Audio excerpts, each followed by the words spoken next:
Assalamualaikum warahmatullahi wabarakatuh. Nama saya Muhammad Diki Darmawan, angkatan 19 dari jurusan Administrasi Publik dengan NPM 1920 10169. Dengan ini saya membuat video untuk memenuhi tugas individu dari mata kuliah Perbandingan Administrasi Negara. Di sini saya menjelaskan tentang aspek-aspek perbandingan. A. Bentuk negara. 1. Negara kesatuan. Suatu negara yang menganut bentuk negara kesatuan ini dikenal dengan nama negara kesatuan dengan sistem sentralisasi. Selain itu, dikenal pula adanya negara kesatuan yang menganut sistem desentralisasi. Contoh negara kesatuan adalah Indonesia, Jepang, Italia, Belanda, Timor Leste, Vietnam, dan lain-lain. 2. Negara Serikat. Negara Serikat adalah negara bersusun jamak, terdiri atas beberapa negara bagian yang masing-masing tidak berdaulat. Setiap negara bagian bebas melakukan tindakan ke dalam, asal bertentangan dengan konstitusi federal. Tindakan keluar, hubungan dengan negara lain, hanya dapat dilakukan oleh pemerintah federal. Contoh, negara serikat adalah Amerika Serikat dan Rusia. Inggris tidak berdaulat. 3. Perserikatan negara. Perserikatan Amerika Utara dan negara Belanda pada masa Republik der Zeven Verenigde Nederland. 4. Negara Dominion. Negara-negara Dominion tergabung dalam the British Commonwealth of Nations atau negara-negara persemakmuran Inggris. Negara-negara Dominion memiliki kemerdekaan dan kedaulatan penuh, baik ke dalam maupun keluar. Contoh, negara-negara persemakmuran adalah India, Selandia Baru, Australia, Malaysia, Afrika Selatan, dan Kanada. 5. Negara protektorat. Umumnya, negara yang dilindungi tidak dianggap merdeka dan berdaulat. Hal-hal yang berhubungan dengan luar negeri dan pertahanan negara diserahkan pada negara pelindungnya. 6. Bentuk pemerintahan.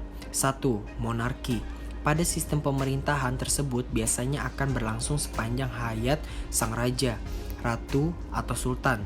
Selanjutnya akan digantikan oleh penerusnya yang berasal dari keluarga kerajaan. 7. Bentuk pemerintahan republik adalah suatu bentuk pemerintahan yang kepala negaranya adalah presiden yang memegang tampuk pemerintahan melalui pemilihan umum. 8. Oligarki. Orang yang dimaksudkan adalah orang yang dibedakan berdasarkan royalti, kekayaan, pendidikan, ikatan keluarga, kontrol militer, atau perusahaan. 9. Demokrasi. Demokrasi mengizinkan warga negara berpartisipasi baik secara langsung atau melalui perwakilan dalam perumusan, pengembangan, dan pembuatan hukum. Demokrasi mencakup kondisi sosial, ekonomi, dan budaya yang memungkinkan adanya praktik kebebasan politik secara bebas dan setara. C. Sistem pemerintahan. Sistem pemerintahan presidensial.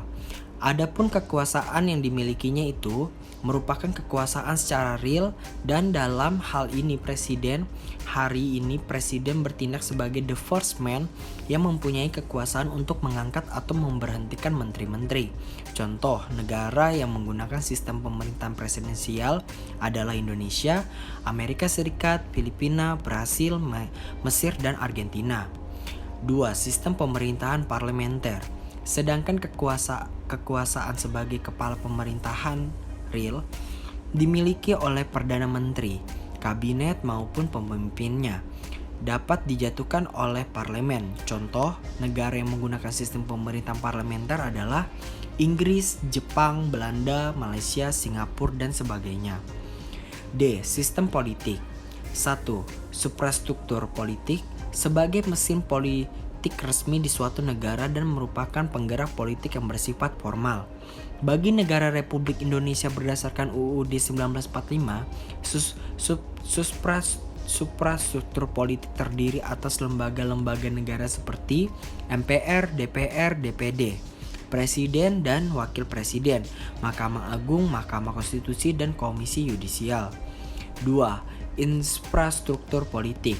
Partai politik, pendirian partai politik biasanya didorong adanya persamaan, kepentingan persamaan cita-cita politik dan persamaan kepentingan persamaan cita-cita politik dan persamaan keyakinan keagamaan, kelompok kepentingan interest group.